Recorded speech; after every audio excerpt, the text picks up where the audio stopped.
இது மனிதனுடைய சுபாவம்.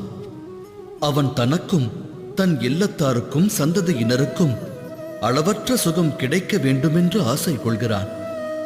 இக்காரணத்தினால்தான் சிரமத்திலிருந்து நாம் விடுபட எண்ணுகிறோம். வாழ்வில் சுகத்தையும் இன்பத்தையும் அதிகரிக்க எண்ணுகிறோம். தாம் தம்முடைய வாழ்வை பற்றி எண்ணி பாருங்கள். இது சத்தியம்தானே? மனிதன் வாரிசுகளுக்காக எப்போதும் சுகத்தை வாரி வழங்குவதற்கு முயல்கிறான். ஆனால் தாம் யோசித்ததுண்டா? நிம்மதியை பெறுவதனால் மட்டும் பலன் என்ன கிடைக்கும்?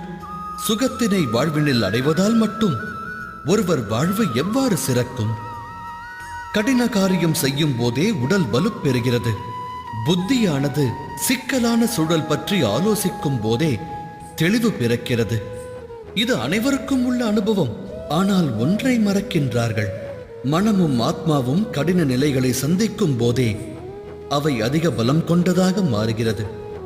அதாவது மனிதன் தன்னுடைய வாரிசுகளை சிரமத்திலிருந்து விலக்கி சிரம பரிகாரம் அடையச் செய்தால் உண்மையில் அவர்களின் சுகத்திற்கான வழி அடைக்கப்படுகிறது.